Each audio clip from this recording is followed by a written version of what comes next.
नमस्कार दोस्तों, कैसे हैं आप लोग। एसबी वत्स मेरा नाम है। इस सफ़र की शुरुआत 2002 दिसंबर में हुई थी। एज ए यूजर मैं इस कंपनी में आया था बेसिकली, और जिस टाइम मैं इस कंपनी में आया था उस टाइम मैं सर्विस में था। दिल्ली पुलिस में एक अच्छी ऑनरेबल पोस्ट पे था। क्राइम ब्रांच में मेरी पोस्टिंग थी। मेरी वाइफ को कुछ प्रॉब्लम रहती थी। काफ़ी डॉक्टर्स को दिखाया, कोई इलाज नहीं मिल रहा था। बहुत सारी दवाइयाँ उनको देनी होती थी। आप कह सकते हैं कि जिस परिवार का जो मेन पिलर है, अगर वो चारपाई पे होगा तो वो परिवार कैसे चलेगा। मेरे 2 बच्चे, मैं, मेरी वाइफ, फादर मदर गांव में रहते थे। ड्यूटी भी जाना होता था, मिसेज को भी संभालना होता था। मेरे एक फ्रेंड जो बाद में मेरे थैंक यू अपलाइन भी रहे, वो आज भी मेरे स्टिल वो अपलाइन है। Thank you so much. उन्होंने मुझे इस प्रोडक्ट के बारे में बताया।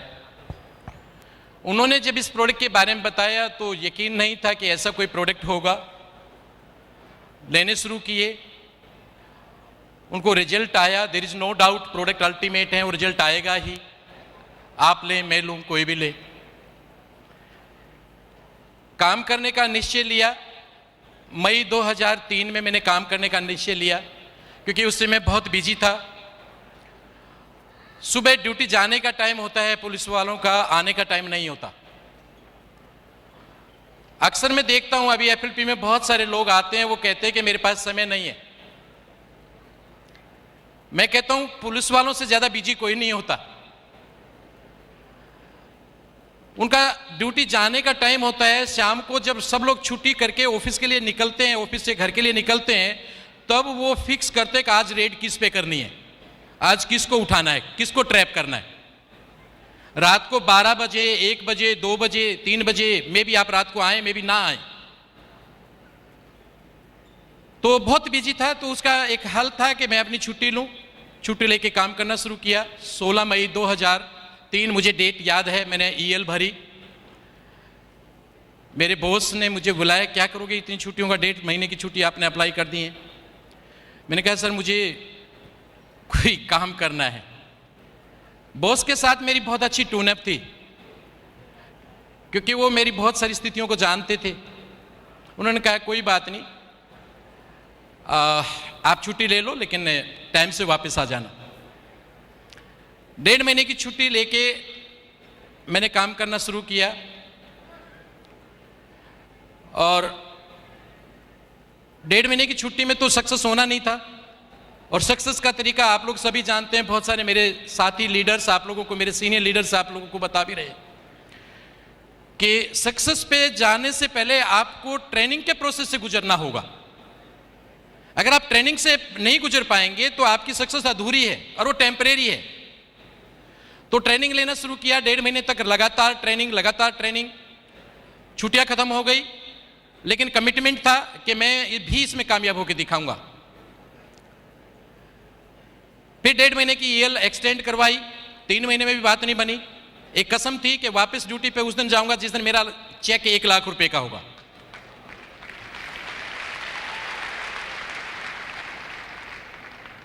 फिर 1.5 महीने की छुट्टी एक्सटेंड करवाई। 4.5 महीने में मेरी कंप्लीट ईएल ओवर हो गई थी, खत्म हो गई थी। लेकिन मेरा अचीवमेंट अभी नहीं आया था। 1 लाख का चेक मेरा नहीं हुआ था, हालांकि मैं मैनेजर बन गया था। उसके बाद मैंने 2 महीने का मेडिकल दे दिया। मुझे याद है आज भी वो डेट। दिसंबर में मेरा चेक वो हो चुका था जो मुझे चाहिए था। 8 जनवरी को मैंने ड्यूटी अपनी ज्वाइन की, और 12 जनवरी का साइंड चेक था वो। 12 जनवरी का डिस्पैच चेक था जो मुझे 15 तारीख को मिला, और वो अमाउंट था 1,03,412 रुपए का।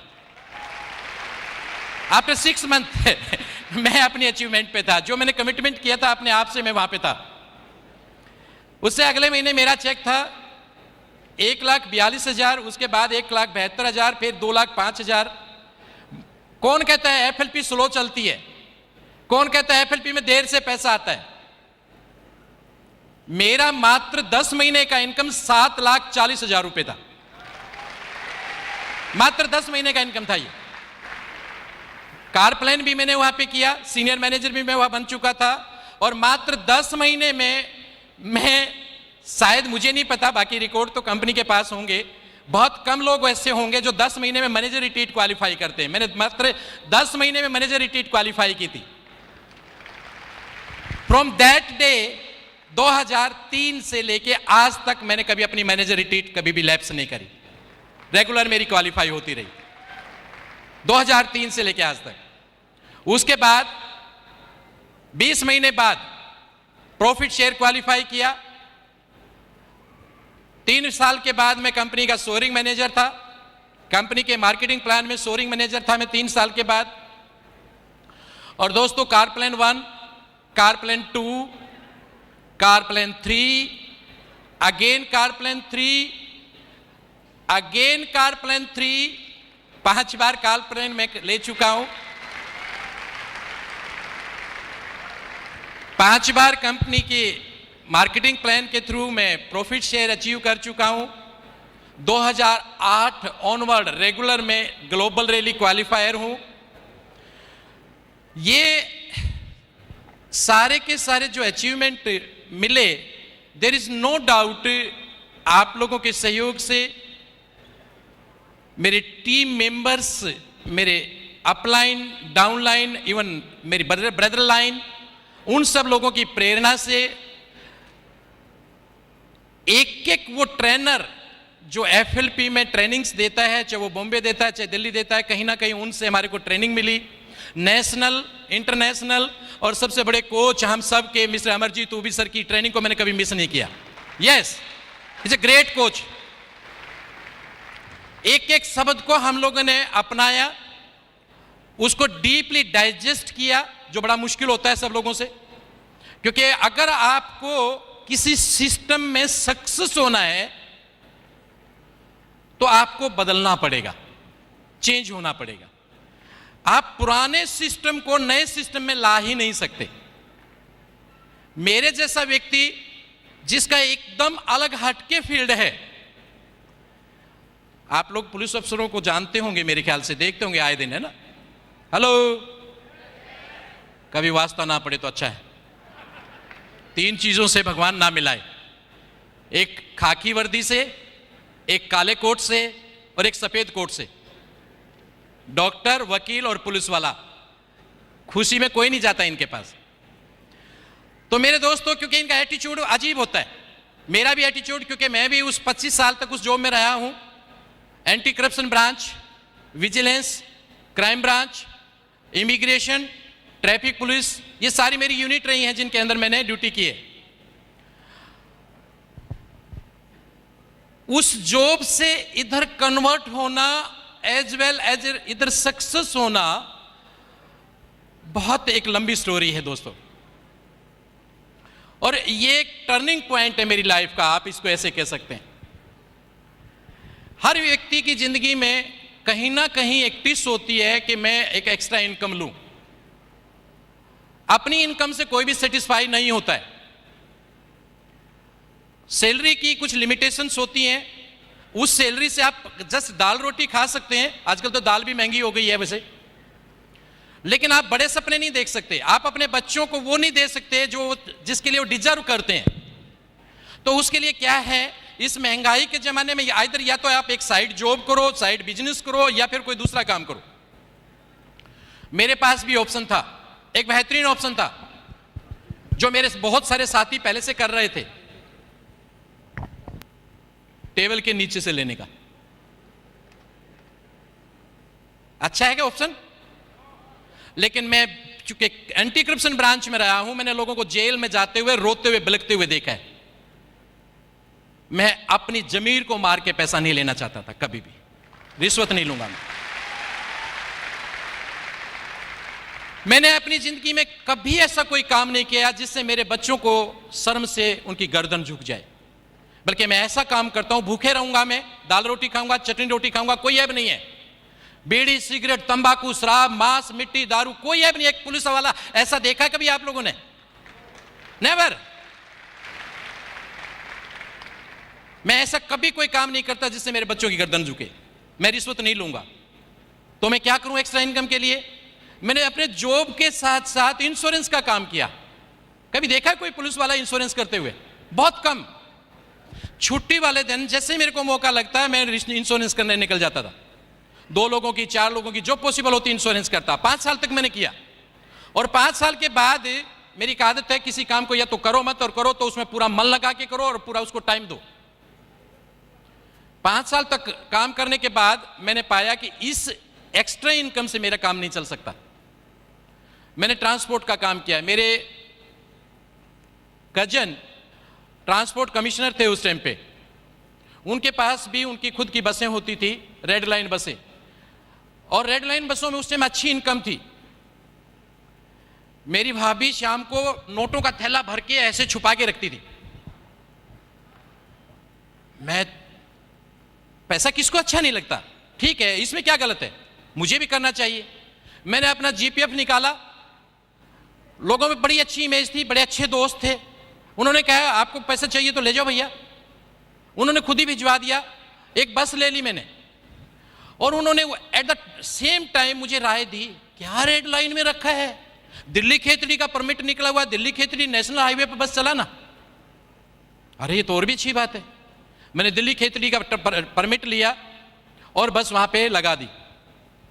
मुश्किल से 1 महीना भी नहीं चली थी, वहां के जो एसटीसी स्टेट ट्रांसपोर्ट कमिश्नर के काउंटर साइन होने थे वो नहीं हुए, और वो गाड़ी विड्रा हो गई। कोर्ट केस चला, उससे कोर्ट से हम लोगों ने स्टे लिया, लेकिन मुश्किल से 2-3 महीने बाद बस हमारी वापस हो गई।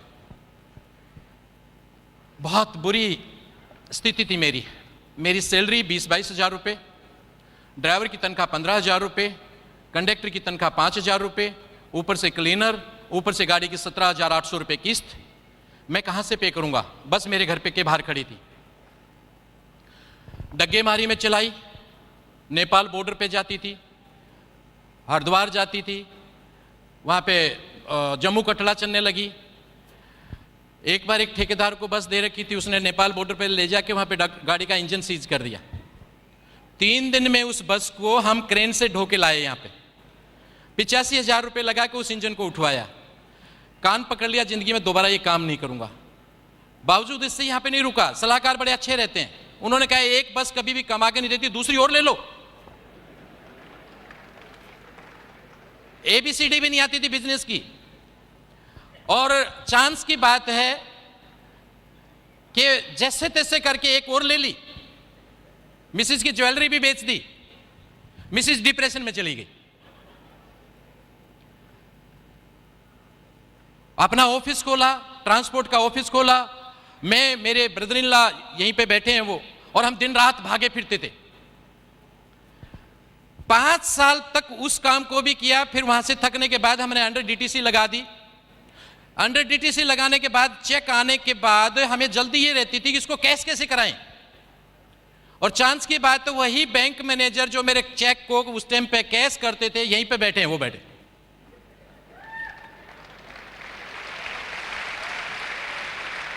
Thank you sir, thank you. आपने उस टाइम मेरे को बहुत साथ दिया, लेकिन आज मेरा प्रॉमिस है मैं अब आपको साथ दूंगा।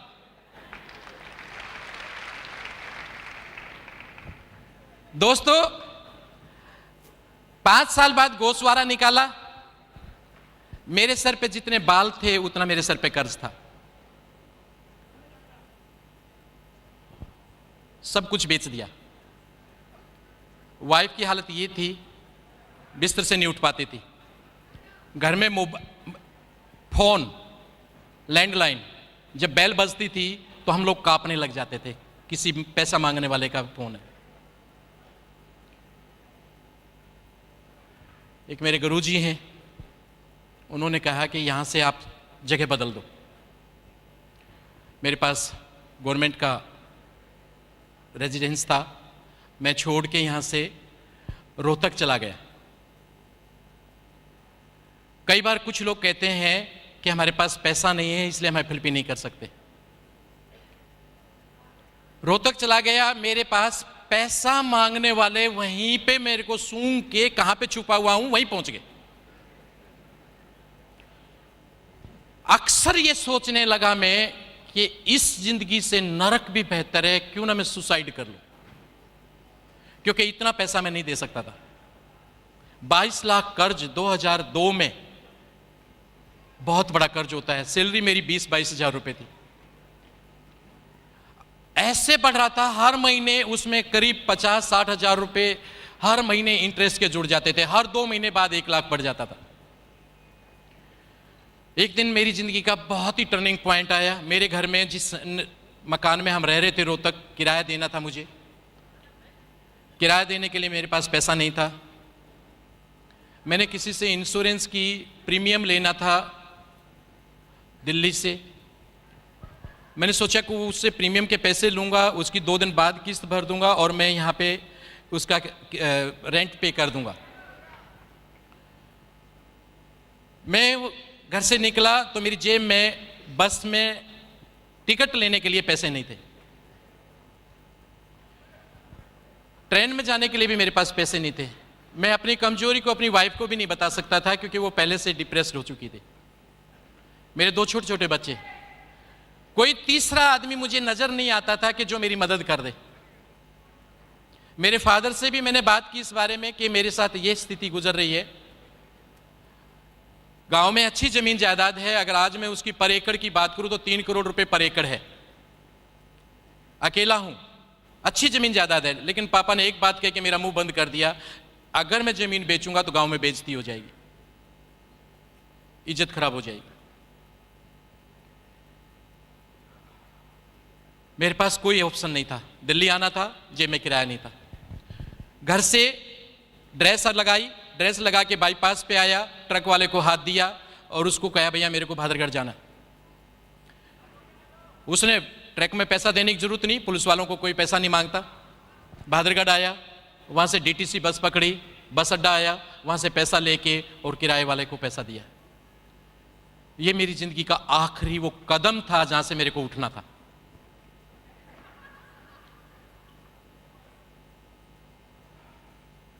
मेरे दोस्त, मेरे हितैषी, मेरे अपलाइन मिस्टर आर.बी. लाकड़ा, उन्होंने मुझे इसके बारे में बताया कि उनकी बहन ठीक हुई है इन प्रोडक्ट को लेके, क्यों ना आप भाभी जी को ये प्रोडक्ट दें।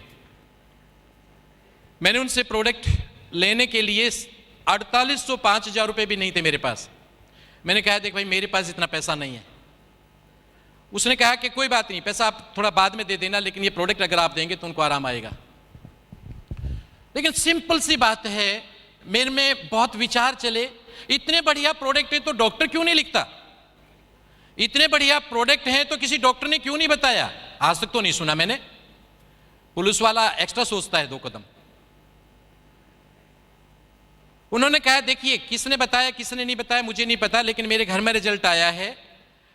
आप एक बार अगर ये दें अपनी दवाइयों के साथ साथ, उनकी हालत ये थी कि एक टाइम की भी दवाई मेडिसिन उनकी अगर मिस हो जाती थी, पल्पिटेशन बढ़ जाता था, मैं भी एडमिट करना पड़ता था। 12-12 गोलियां रोजाना खाती थी।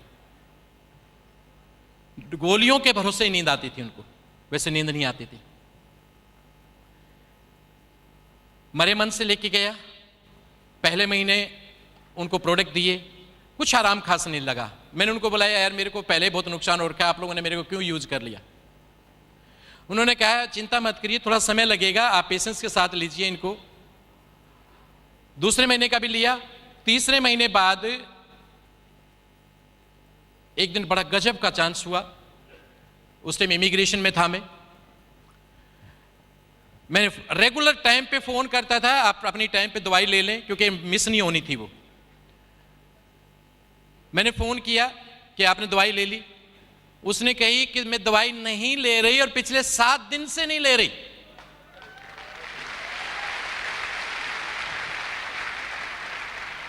और आज के बाद इस जहर को खाऊंगी भी नहीं मैं नहीं लूंगी ये दवाइयां, और मैं बिल्कुल ठीक हूं। वो मेरी जिंदगी का सबसे हसीन पल था कि मेरी जिंदगी का एक कैंसर जो जिंदगी में कभी ठीक नहीं होता वो ठीक हो चुका था with these products. Thank you so much sir, thank you. आपने जस्ट एफएलपी आप यहां नहीं लेके आए, आप बहुत सारे लोगों को जिंदगी लेके आए हैं, चाहे वो प्रोडक्ट यूज करें चाहे इस कंपनी में काम करें, बहुत सारे लोगों की जिंदगी लेके आए हैं। उसके बाद मैंने डिसीजन किया कि मैं इस प्रोडक्ट को आगे प्रमोट करूंगा। मेरे भैया जो उस टाइम में प्रिंसिपल थे, उन्होंने कहा यार ये प्रोडक्ट बेहतरीन प्रोडक्ट है, मैं भी यूज करूंगा। मैंने कहा भैया बहुत महंगे हैं। अच्छा महंगे हैं तो तू ही यूज कर सकता भाई, हम तो कर ही नहीं सकते। अच्छा भैया आप भी ले लो। उन्होंने लिया। वो डायबिटिक थे, अस्थमेटिक थे लिटिल बिट, उनको अस्थमे की शिकायत रहती थी, बीपी हाई था। रात को हमारी भाभी पैर दबा दबा के सुलाती थी, उनको नींद नहीं आती थी। अब सुबह वो 4 बजे पार्क में दौड़ लगाते थे। वो कहते थे यार पता नहीं कहां से एनर्जी आती है, मेरे को कोई थकान नहीं होती और मैं एकदम हेल्दी महसूस कर रहा हूं।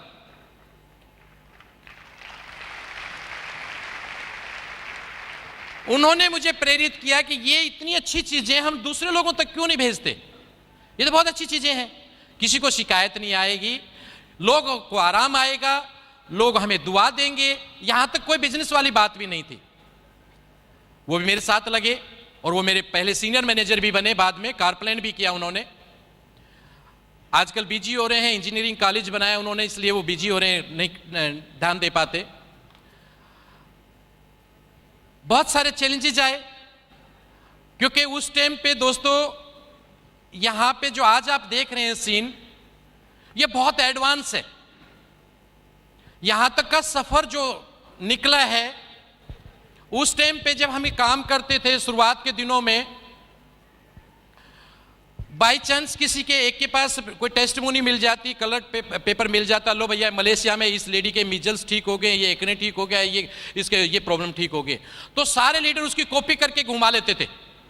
और जब हम किसी इंसान के पास जाते थे, किसी प्रोस्पेक्ट के पास जाते थे, तो हम ये कहते थे देखिए ये देखिए मलेशिया में इस लेडी को ये मीजल्स ठीक हो गए, ये देखिए ये सिंगापुर में इस लेडी को ये प्रॉब्लम थी, ये ठीक होगी।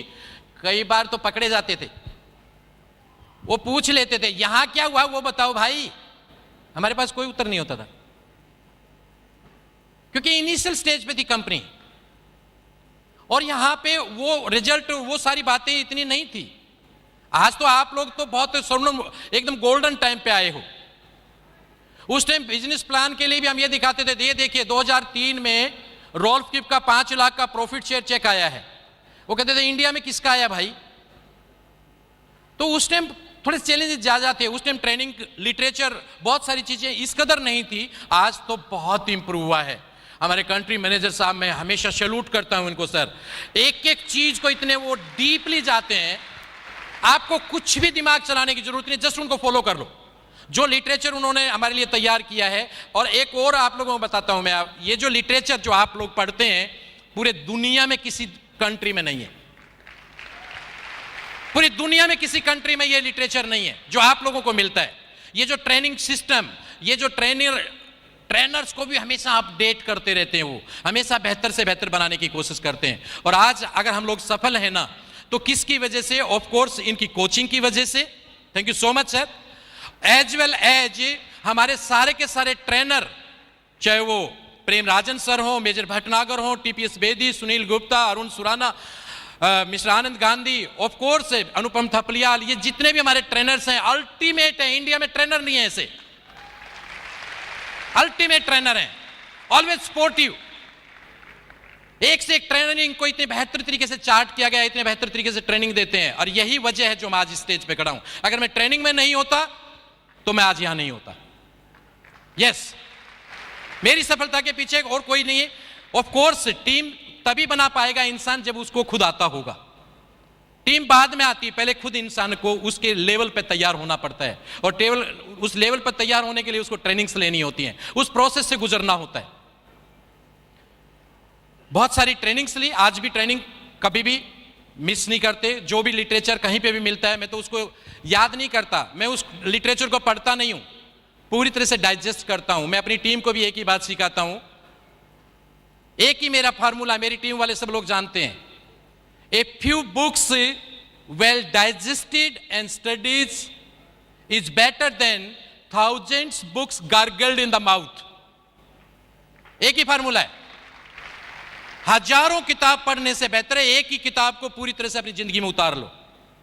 एक एक पेज आप पढ़ो, ना केवल पढ़ो उसको, अगले दिन फिर वहीं से शुरू करो, अगले दिन फिर वहीं से शुरू करो, और फिर उसको अपनी जिंदगी में अपना लो, तब आप चेंज हो पाओगे। अगर आपने आज पढ़ा और किताब को फेंक दिया तो कुछ नहीं हो सकता।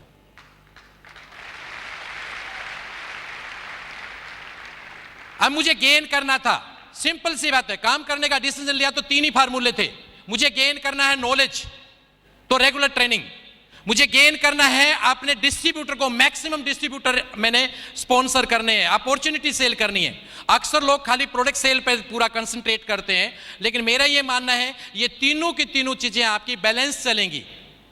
रेगुलर ट्रेनिंग, रेगुलर आपका टीचिंग या लर्निंग चलेगा। नंबर 2, आपको हमेशा ध्यान देना पड़ेगा कि आपको ना केवल प्रोडक्ट सेल करना है बल्कि आपको अपॉर्चुनिटी भी सेल करना है।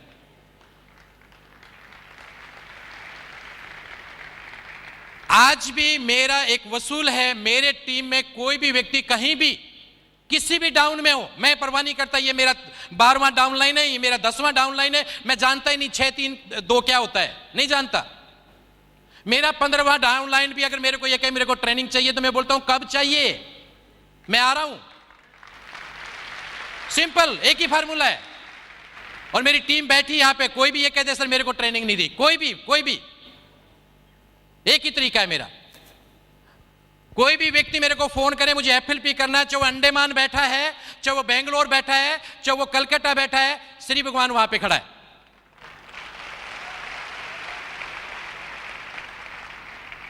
एक वक्त ऐसा था जब मेरे पास बस में देने के लिए किराया नहीं था, उस दिन को याद करता हूं।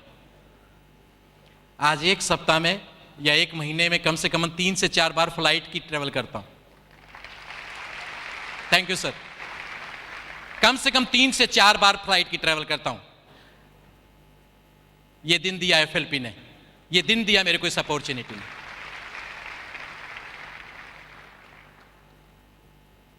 आज इस अपॉर्चुनिटी की वजह से, इस कंपनी की वजह से, मेरी टीम के लोगों की मेहनत की वजह से आज ये अचीवमेंट मुझे मिला है। ऑफ कोर्स इन ट्रेनर्स की वजह से, जो सारे के सारे डायमंड मेरे सामने बैठे हैं, A to Z, सबका नाम लेना पॉसिबल नहीं है, चाहे वो मेरिट के डायमंड बैठे हों, चाहे वो कहीं के भी डायमंड हों, सारे ट्रेनर्स, इन सब लोगों की गाइडलाइंस की वजह से, इन लोगों के सम्मान की वजह से, इन लोगों के प्यार की वजह से, इन लोगों की प्रेरणा की वजह से। पुलिस में जब था मेरे पास एक लंबरेटा होता था, स्कूटर, रिपेयर होना भी बड़ा मुश्किल होता है। लंबरेटा स्कूटर देखा आप लोगों ने किसी ने? हेलो। और मुझे यकीन था कि आज तक वो बदल भी नहीं पाता, क्योंकि रिश्वत में लेता नहीं और 1 नंबर से मेरा काम नहीं चलता। मैंने अपनी जिंदगी की सबसे महंगी कार खरीदी, और वो भी कैश खरीदी, Audi 6, जो हर इंसान का सपना होता है।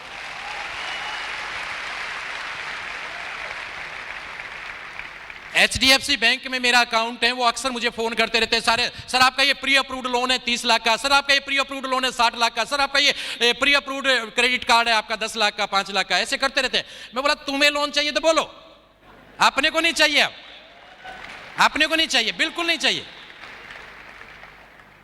आज मेरे पास FD है, आज मेरे पास रेगुलर डिपॉजिट करता हूं मैं, रेगुलर मैं सेविंग करता हूं, एक सिस्टम अपनाता हूं।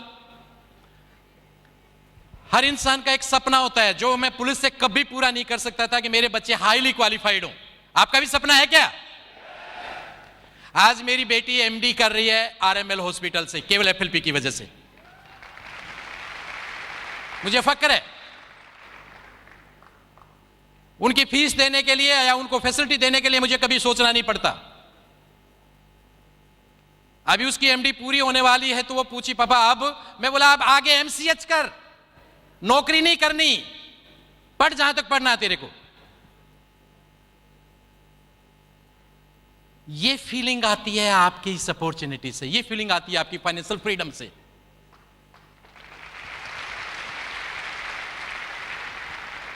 क्या मैं पुलिस में होता तो ये मिलता मुझे? क्या मैं ऐसा कर पाता? बहुत सारे बैठे हैं आप लोगों में जो नौकरी कर रहे हैं कहीं ना कहीं। बोलिए एक बार, दिखाइए तो सही मुझे अपना हाथ। कब छोड़ रहे हो?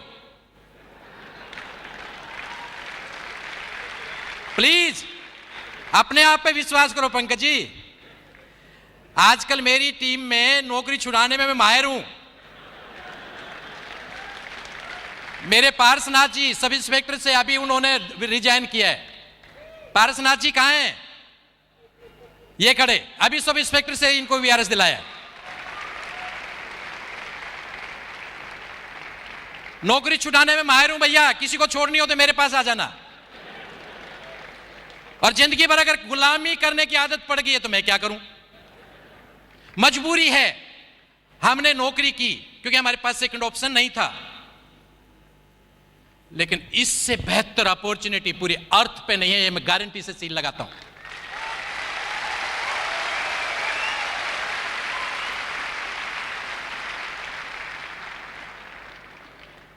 आप लोग जब कंपनी को जांचते हैं ना, कुछ लोग नए आते हैं ना, तो मुझे कई बार हंसी आती है। सर ये कंपनी कैसी है, सर इसका बिजनेस कैसा है, सर ये कंपनी भाग तो नहीं जाएगी, सर ये कंपनी क्या है। मैं इसके बारे में भी बता दूं आप लोगों को। क्राइम ब्रांच में था, मैं स्टाफ ऑफिसर था मिस्टर रंजीत नारायण का। स्पेशल सीपी क्राइम थे वो, स्पेशल सीपी क्राइम थे। बाद में उनकी भी बताऊंगा मैं कहानी। मैंने जब उनको इस कंपनी के बारे में बताया, मेरे प्रोडक्ट यूजर हैं वो, आज भी यूजर हैं, तो उन्होंने कहा, जिस टाइम पे एक वक्त ऐसा आया था कि जब मैं बहुत ज्यादा पागल हो गया था इस सिस्टम के लिए, तो उन्होंने कहा एक काम कर, क्योंकि मैं क्राइम ब्रांच की इकोनॉमिक ऑफेंस सेक्शन में था, जहां पे ऐसी कंपनियों के खिलाफ रोजाना केस रजिस्टर करते हैं। Economic offence section Qutub hotel में है, कभी जाने का मौका लगे तो वहां पे भी देखेंगे, मेरा नाम भी वहां पे लिखा होगा। वहां पे मैं ऐसी कंपनियों के मानसून सेशन में एक विधेयक आया था कि ऐसी कंपनियां जो लोगों का पैसा लेके लूट के भाग जाती हैं, ये सारी की सारी फेक कंपनियां होती है, सारी नेटवर्किंग कंपनियां, उस टाइम पे बहुत बड़ा वो प्रॉब्लम चला था, इनको सबको बंद किया जाए, इनके खिलाफ सर्विलेंस हो, इनके सारे के सारे ए से लेके जेड टोटल पेपर्स को चेक किया जाए। और 297 कंपनियां उस टाइम बंद हुई थी, 297 कंपनियां बंद हुई थी। आज भी वो फाइल अभी भी चल रही है, बहुत सारी कंपनियां आगे बंद होनी है। इस कंपनी को भी हमने जांचा था। एथिक्स, आप तो खाली एथिक्स समझ को जानते हैं, एथिक्स किस किस लेवल पे होते हैं। आप लोगों को तो सिर्फ इतना बताया जाता है भाई कि एथिकल कंपनी है। एथिक्स एक तरीके से नहीं होते, उसके हर एंगल से जांचा जाता है। गवर्नमेंट रूल को देखा जाता है, पॉलिसीज को देखा जाता है, इंडस्ट्री को देखा जाता है, उस कंपनी के उसको पॉलिसी को देखा जाता है, उसके प्रोडक्ट की ऑथेंटिसिटी को देखा जाता है। उसके 12 एंगल से हम उसको जांचते हैं, पूरे 12 एंगल से उसकी कंप्लेंट्स को जांचते हैं। इसकी कंपनी के खिलाफ कंप्लेंट कितनी है, ऊपर से लेकर नीचे तक सब कंपनियों के नाम थे। एक डिपार्टमेंट आपके देश में ऐसा है जिसके कोई ऑडिट नहीं होता। एक ऑफिस ऐसा है आपके देश में जिसका कोई ऑडिट नहीं होता, जिसके खिलाफ कोई कंप्लेंट नहीं होता। कौन सा बताओ? नो नो नो नो, उसका कोई ऑडिट ही नहीं होता। बताइए। नो, राष्ट्रपति भवन। राष्ट्रपति भवन का कभी कोई ऑडिट नहीं होता, उसके खिलाफ भी कंप्लेंट है। लेकिन एक कंपनी के खिलाफ कंप्लेंट नहीं है, वो है फॉरएवर लिविंग प्रोडक्ट।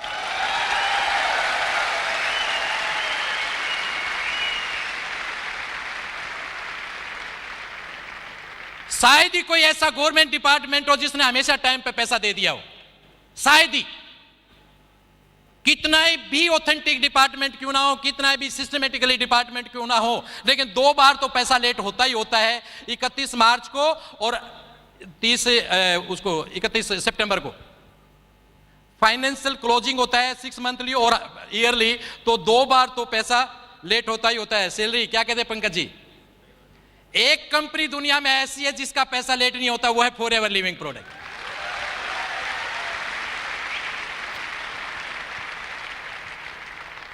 क्या क्या सलूट करें हम सर आपको, और फिर आप इस कंपनी में डाउट करते हो। ये आपके दिमाग की कमजोरी है और कुछ भी नहीं है। आप वहां तक सोच भी नहीं सकते जहां तक एफएलपी है। एक वक्त ऐसा आया मेरी जिंदगी में जब मेरे को एक डिसीजन लेना था 2007 में कि मैं अब नौकरी करूं या एफएलपी करूं। कारण टीम काफी बढ़ चुकी थी, उसको सपोर्ट करना था, फाइनेंशियली में काफी साउंड था। और थैंक यू सुनील सर, आपने मेरे को गाइड किया कि जिस दिन आपकी सैलरी से 10 गुना ज्यादा आपका चेक बढ़ जाए उस दिन नौकरी छोड़ देना। याद आपको ऐसा बात? मुझे याद है। तो मेरी नौकरी छुड़ाई सुनील सर ने भैया। वो डिसीजन मेरा लेने में बहुत मुश्किल था। मेरे परिवार के लोग केवल 3 लोग मेरे साथ थे, मेरी वाइफ और 2 मेरे बच्चे। वो एक बात जानते थे, मेरे पापा जो करेंगे या मेरे हस्बैंड जो करेंगे वो सही करेंगे, वो गलत नहीं करेंगे। मेरे फादर खुद कह रहे थे अगर नौकरी छोड़ दी तो गांव में तो आना मत, बेइज्जती करवाएगा पूरे समाज में, हम बर्दाश्त नहीं कर पाएंगे। मेरे खुद बॉस जो मुझे अपने बच्चे की तरह आज भी मानते हैं, उन्होंने कहा श्री भगवान एक बात का जवाब दे देना नौकरी छोड़ने से पहले, अगली 15 साल की तेरी नौकरी बाकी है, कितना पैसा तेरे को मिलने वाला है, प्रमोशन तेरे को मिलने वाला है, जून में तेरा प्रमोशन ड्यू है और सितंबर में उसमें नवंबर में तू नौकरी छोड़ने की बात कर रहा है। ऊपर से पे कमीशन आना है, 2008 जून में पे कमीशन आया था। तू क्या करना चाह रहा है? गुरुद्वारे जाते होंगे, मैंने भगवान को नहीं देखा कभी, आपने देखा है? हेलो, मैंने नहीं देखा भगवान को कभी। मैंने एक भगवान को देखा है, वो है रेक्स।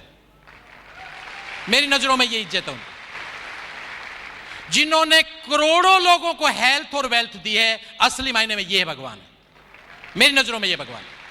करोड़ों लोगों को उन्होंने हेल्थ और वेल्थ दी है, एक बेहतरीन लाइफस्टाइल। अभी कुछ देर पहले पूछ रहे थे सुराना जी, आप लोगों में कितने लोग रिच होना चाहते हैं, कितने लोग वेल्दी होना चाहते हैं?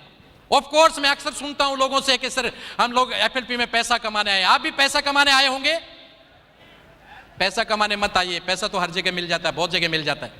पैसा तो आजकल क्रिकेट में सट्टा लगा के भी लोग कमा लेते हैं। पूरी जिंदगी चाहिए तो एफएलपी में आ जाइए, पूरी जिंदगी चाहिए तो। एक बेहतरीन लाइफस्टाइल, अल्टीमेट लाइफस्टाइल, देश विदेश की यात्राएं, बेहतर एजुकेशन, लंबी कार, लंबा बढ़िया मकान, एक बेहतरीन owner, recognition, reputation, lots of time, सब कुछ आपको चाहिए तो उसके लिए एफएलपी है। It's not a part of life, it's a complete life. Decision आपका ही आपकी जिंदगी को बेहतर बनाएगा। आज सब कुछ है केवल एफएलपी की वजह से। आज जो है सेटिस्फाई हूं, लेकिन सचिन तेंदुलकर की एक बात को याद रखता हूं कि मैं सबसे बड़ा आलोचक खुद का खुद हूं। यहां पे रुकना नहीं है, मुझे नहीं रुकना ना, आगे बढ़ना है। स्लो ही सही, धीरे ही सही, लेकिन आगे तो बढ़े, इससे आगे बढ़ना है। आज मैं महसूस करता हूं उस दिन को जब हमारी हैबिटेट सेंटर में हमारी सक्सेस डे हुआ करती थी, और आज इस स्टेडियम को जब हम महसूस कर रहे हैं, इस सफलता को हम लोग सभी सेलिब्रेट कर रहे हैं, पूरी एफएलपी सेलिब्रेट कर रही है। मैं बहुत दूर की सोचता हूं, बहुत विजुलाइज करता हूं हर चीज को। मुझे नहीं पता आप उसको विजुलाइज कर रहे हैं कि नहीं कर रहे हैं, लेकिन मुझे बहुत जल्दी ये क्राउड इंडोर स्टेडियम में दिखाई दे रहा है, इंदिरा गांधी स्टेडियम में।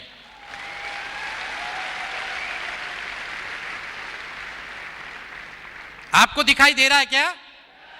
ये छोटा नहीं पड़ गया हमारे लिए? हम बहुत जल्दी इंडोर स्टेडियम में जाने वाले हैं, ये आज मेरी बात को याद रखिएगा।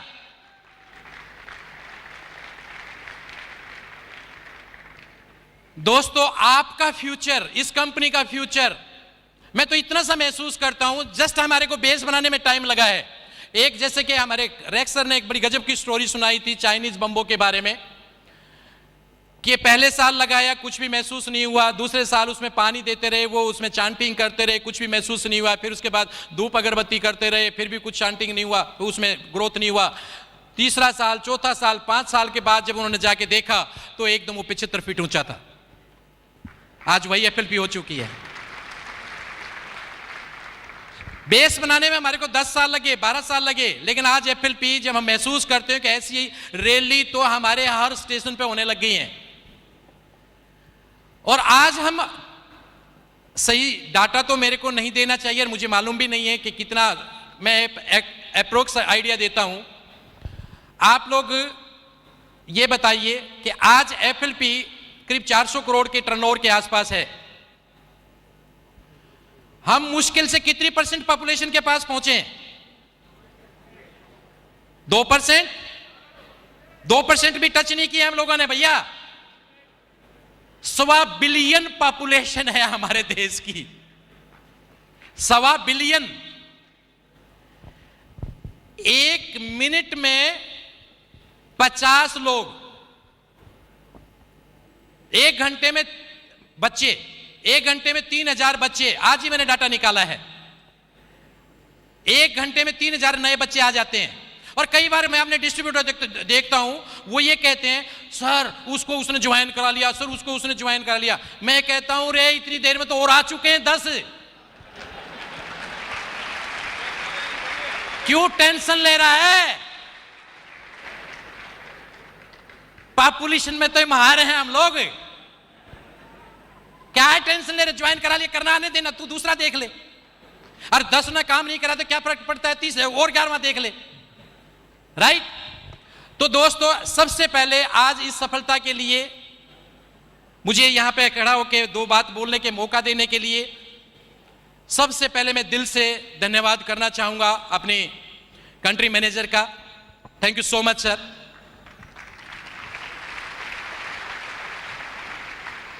ऑफ कोर्स कंट्री मैनेजर साहब के पीछे एक मजबूत टीम है, जो हमारे सारे के सारा स्टाफ, चाहे वो बॉम्बे स्टाफ हो, दिल्ली स्टाफ हो, जो हमारे को बैकबोन है, हमारे को हर चीज को प्रोवाइड कराने में, फैसिलिटी देने में वो हमेशा मुंह पे स्माइल लेकर तैयार रहते हैं। वो हमारे को कभी भी वो डिसहर्ट नहीं करते। FLP स्टाफ कैसा है हमारा? रैक्स की पिक्चर दिखाई देती है उनमें। हमारे FLP स्टाफ में भी रैक्स और मिस्टर अमरजीत उबी की पिक्चर दिखाई देती है। क्योंकि कभी भी याद रखना, अच्छाई या बुराई ऊपर से नीचे आती है, नीचे से ऊपर नहीं जाती। तो ये ऊपर से नीचे आता है, right?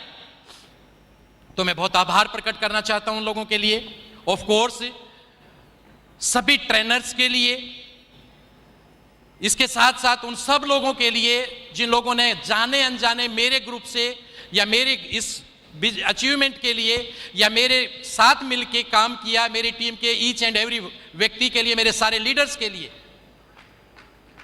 As well as yes उस हर व्यक्ति के लिए जो इस FLP में काम कर रहा है, उसने भी जाने अनजाने मेरे किसी आदमी को मोटिवेट जरूर करा होगा किसी न किसी दिन। Thank you so much. और ऑफ कोर्स एक व्यक्ति के बगैर तो ये कंपनी नहीं थी। हम सब लोग मिलकर धन्यवाद करेंगे मिस्टर रैक्स का। Thank you so much sir, thank you so much. आप लोगों के लिए एक छोटा सा मैसेज दूं, तैयार है? एक ही बात है, बहुत आसान है ये बिजनेस, लेकिन बहुत मुश्किल भी है। मुश्किल उन लोगों के लिए है जो बदलना नहीं चाहते, और आसान उन लोगों के लिए जो बदलना। Are you ready to change? Are you ready to change? आपको सिस्टम के अकॉर्डिंगली अपने आप को चेंज करना पड़ेगा। सिस्टम आपके लिए नहीं बदलेगा। कभी आप सिस्टम को बदलने की कोशिश कर रहे हैं, सिस्टम आपके लिए नहीं बदलेगा। एकदम प्रूवन सिस्टम है, आपको सिस्टम के अकॉर्डिंगली बदलना पड़ेगा। अगर आप तैयार हैं तो सफलता आपके लिए है, अगर आप तैयार नहीं हैं तो ये सिस्टम आपको डिटॉक्सिफाई कर देगा और बाहर का रास्ता दिखा देगा।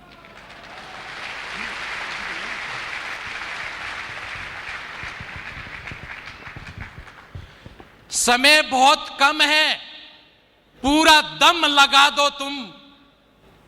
कुछ लोगों को मैं जगाता हूं, कुछ लोगों को जगा दो तुम। Thank you so much, thank you.